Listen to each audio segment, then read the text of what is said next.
Hello students, फोनोन्स institute के YouTube channel में आपका स्वागत है।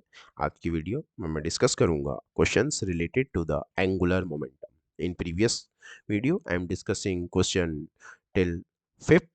Now this video start from question number sixth. This is most important questions और this type of question is also important for NEET. NEET में भी ये question, इस तरीके का क्वेश्चन नीट में पूछा जा चुका है और केवीएस एनवीएस में भी आ सकता है और अपकमिंग एग्जामिनेशन के लिए मोस्ट इंपोर्टेंट है। ठीक है, तो क्वेश्चन को without any delay question start करते हैं। अ सर्कुलर डिस्क, एक circular ring, a circular ring of mass m and radius r is rotating about its axis with a constant angular velocity omega. तो देखो हमारे पास क्या है बेटे, एक रिंग है। ये हमारे पास क्या है, एक रिंग है।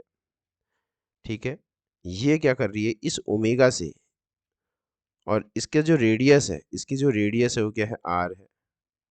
ठीक है, इसकी जो रेडियस r है ये इसकी एक्सिस ऑफ रोटेशन हो गया और इसका मास कितना है, m है। ठीक है, ये पहले है, ये पहले। और डिस्क है, ये तो पता ही है कि इस केस में भी एंगुलर मोमेंटम क्या रहेगा, कंजर्व रहेगा। जैसे देखो यहाँ याद करो, gun bullet system, explosion of bomb. ठीक है, तो इस केस में हमारा सीधे दिमाग चले जाता था कि in such a problem linear momentum will remains constant.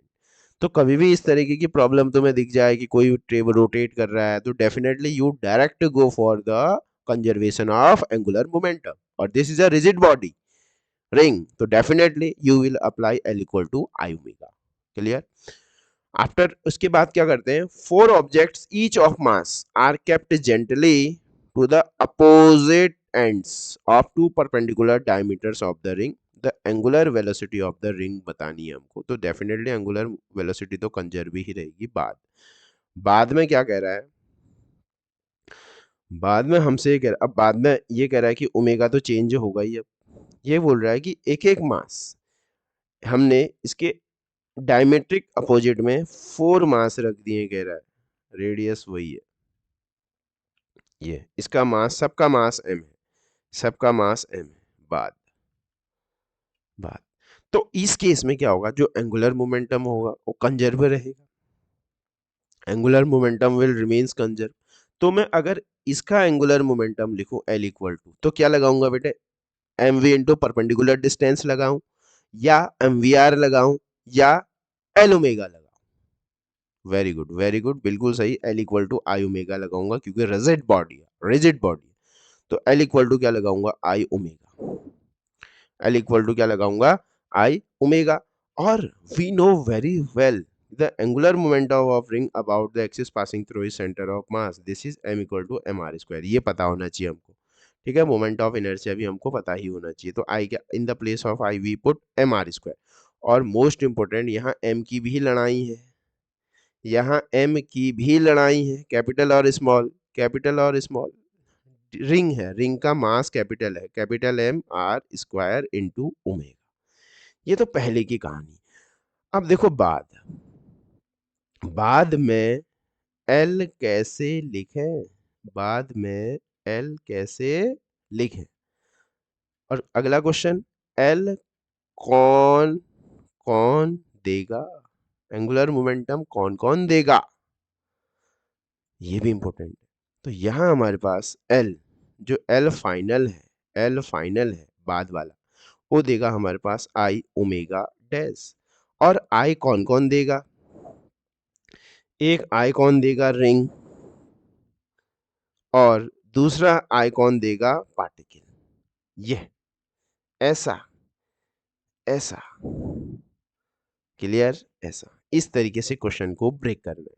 ठीक है, तो एल फाइनल, एल फाइनल क्या होगा, मोमेंट ऑफ इनर्शिया कितना हो जाएगा, ring capital M R square, plus particle, particle का, एक पार्टिकल का, एक पार्टिकल का, ये एक्सिस ऑफ रोटेशन और ये मास m।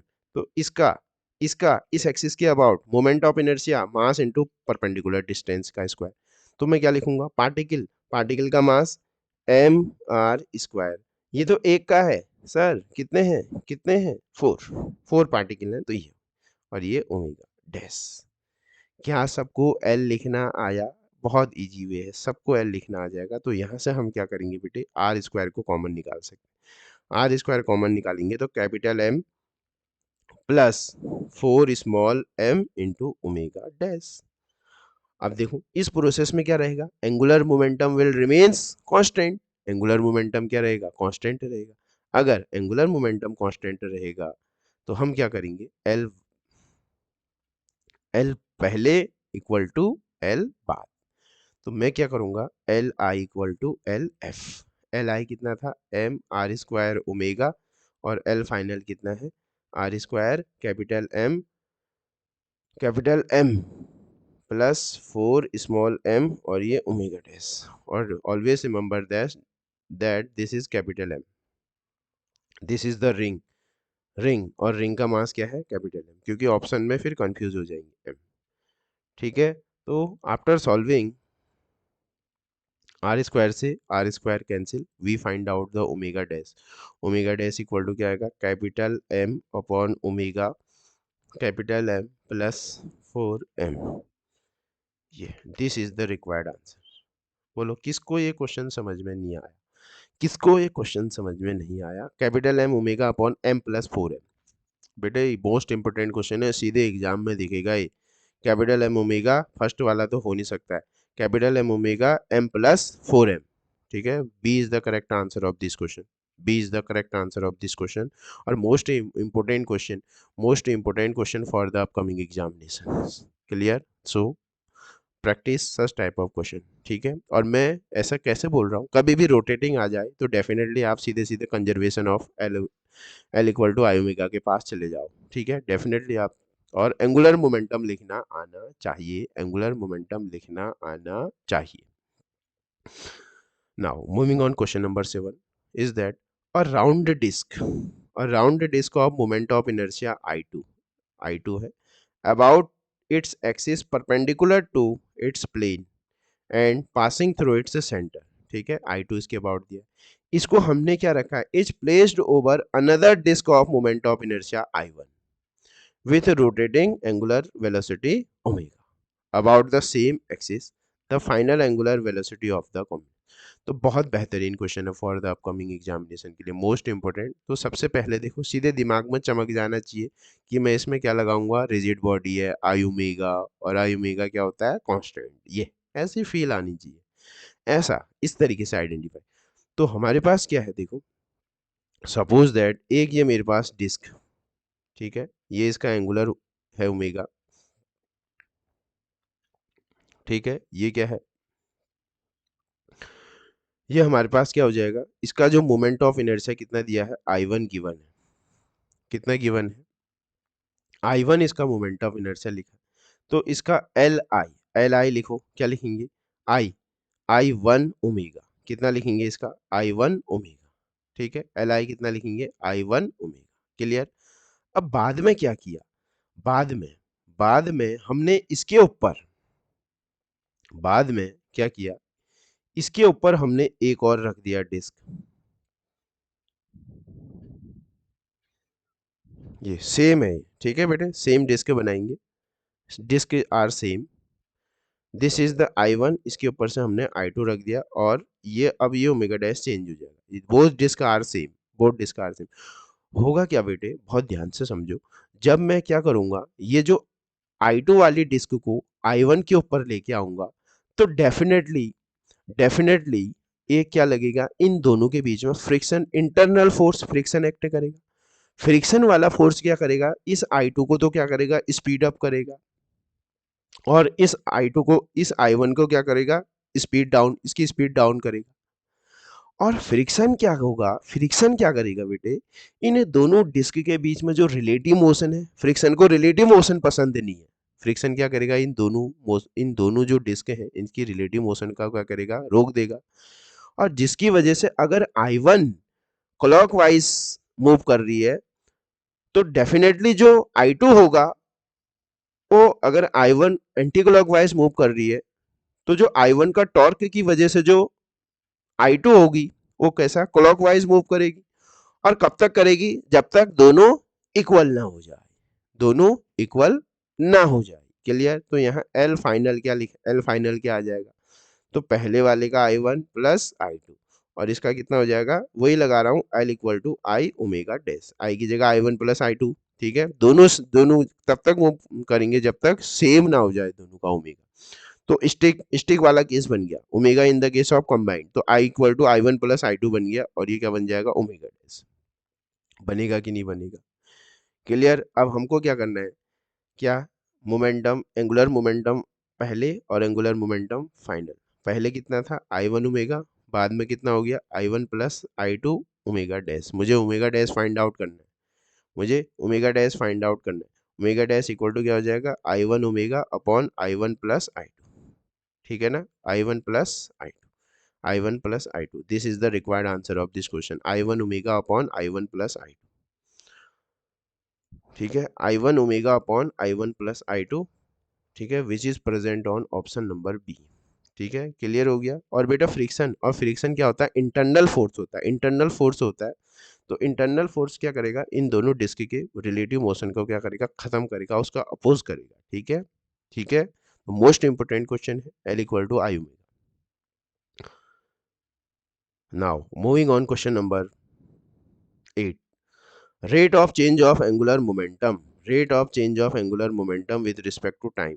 तो यहाँ पर क्या होता था, जैसे वहाँ ट्रांसलेशन में F equal to D P by D T होता था, rate of change of force equal to momentum, rate of change of momentum equal to force. Similarly यहाँ टाउ होता है और ये क्या होता है, D L upon D T हो जाएगा। Rate of change of angular momentum is equal to क्या होता है, torque, is equal to torque. So the correct answer of this question is present on option D. Now, moving on question number ninth. This is most important and expected question for the upcoming examination. ठीक है, question क्या है, question को बहुत ध्यान से पढ़ते हैं।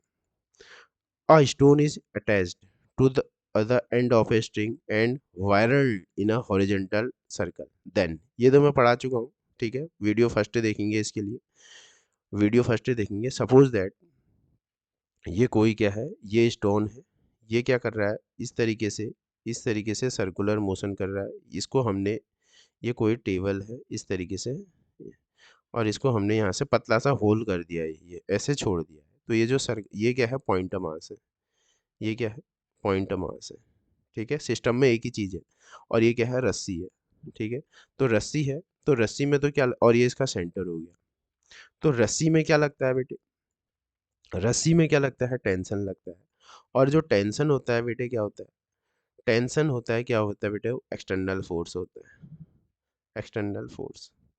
ठीक है, इसका मतलब, इसका मीनिंग क्या हुआ, टेंशन का, इसका मतलब अगर एक्सटर्नल फोर्स लग रहा है, एक्सटर्नल फोर्स, एफ एक्सटर्नल लग रहा होता है डीपी बाई डी टी। अगर एफ एक्सटर्नल लग रहा है, क्योंकि टेंशन इज एक्सटर्नल फोर्स, अगर एफ एक्सटर्नल फोर्स लग रहा है तो बेटे पी तो कांस्टेंट नहीं रहेगा, लीनियर मोमेंटम कंजर्व नहीं रहेगा। क्योंकि लीनियर मोमेंटम तभी कंजर्व रह सकता है जब कोई फोर्स ही नहीं लग रहा हो। बट हेयर क्या, अगर रस्सी है, रस्सी में टेंशन लग रहा है, तो टेंशन का एक्सटर्नल फोर्स तो लीनियर मोमेंटम तो कंजर्व रहेगा नहीं। बट अब क्वेश्चन अराइज होता है, क्या एंगुलर मोमेंटम कांस्टेंट रहेगा, क्या एंगुलर मोमेंटम कांस्टेंट रहेगा, यस रहेगा। कैसे रहेगा, उसके लिए बहुत ध्यान से देखना है कि अगर इस टेंशन का ओ के अबाउट, टेंशन का, टेंशन का ओ के अबाउट, ओ के अबाउट एंगुलर मोमेंटम निकालते हैं, तो क्या करेंगे, टेंशन को आगे पीछे बढ़ाओ। ओह, टेंशन को आगे पीछे बढ़ा रहा हूं, तो ये तो सेंटर से ही पास कर जा रहा है, सेंटर से ही पास कर जा रहा है। इसका मतलब सेंटर से पास कर रहा है, तो आर खत्म, आर खत्म, तो एल भी क्या हो जाएगा, एल क्या हो जाएगा हमारे पास। ठीक है, तो यहां से क्या आ जाएगा, अगर आर जीरो, आर इस सेंटर के अबाउट एल का के एंगुलर मोमेंटम का और टॉर्क जीरो होगा। अगर टॉर्क जीरो होगा तो D L upon D T equal to zero, तो एल इक्वल टू कॉन्स्टेंट। समझ में आया क्या कहा, एंगुलर मोमेंटम का सेंटर के अबाउट जो टॉर्क होगा वो जीरो होगा। क्यों, क्योंकि उसी एक्सिस से पास कर रहा है और ये पार्टिकल है। पार्टिकल का angular momentum, momentum into perpendicular distance.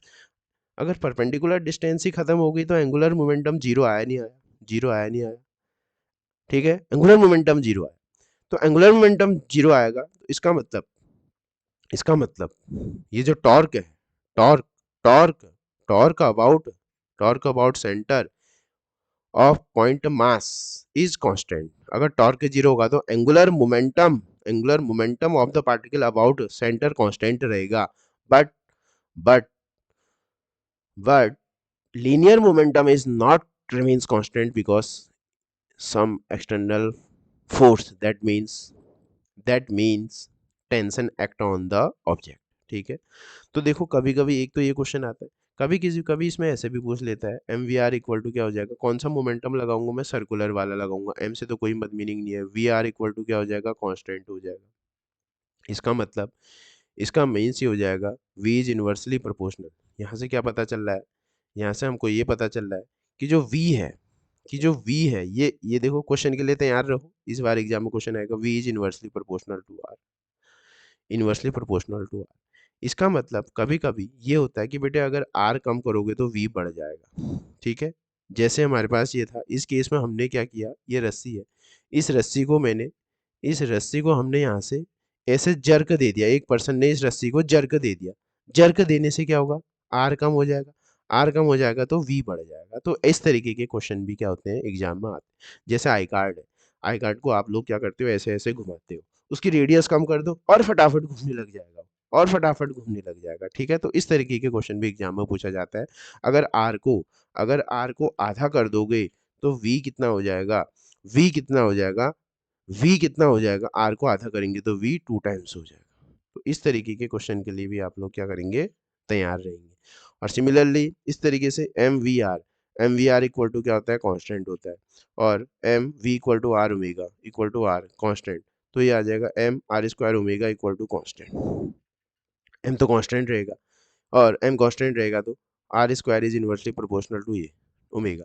ठीक है, तो इसका मतलब अगर आर को कम करोगे तो एंगुलर वेलोसिटी में क्या चेंज आएगा, इस तरीके से भी क्या करोगे, अगर आर को हाफ करोगे तो एंगुलर वेलोसिटी 4 गुना हो जाएगी, 4 गुना हो जाएगी। तो these are also most important question for that article. ठीक है, और मैं सर्कुलर मोशन को फिर से पार्ट फर्स्ट में मैं डिस्कस कर चुका हूँ कि when particle moving in a circular it's angular momentum is constant in magnitude as well as direction, but its linear momentums remains continuously change। ठीक है, because velocity is also remains constant changes, तो it's linear, ये तो गलत, only गलत। It's angular momentum is constant but linear momentum is changes. Angular momentum centre के about constant है but linear momentum क्या होगा बेटे, वेरिएबल होगा, because in this system and tension is a external force act on that, so that linear momentum will not remains conserved. Clear? So in this video I am discussing most important and expected question for the upcoming exam. Definitely from this section you will definitely see some question on directly on exam based on the angular momentum. ठीक है, so you try practice such type of questions and catch up the concept behind that. अगर circular में कोई rotate कर रहा है तो सीधे समझ जाओ एंगुलर मोमेंटम कैसा लिखूंगा, पार्टिकल के लिए कैसा लिखूंगा, रिजिड बॉडी के लिए कैसा लिखूंगा, ये फिंगर टिप्स में होना चाहिए आपका, तभी क्या हो पाएगा, एंगुलर मोमेंटम बहुत आसान बन जाएगा। ठीक है, और डेफिनेटली एंगुलर मोमेंटम से एग्जाम में क्वेश्चन आते ही आते हैं। ठीक है, ठीक, तो इस वीडियो में इतना ही, थैंक यू।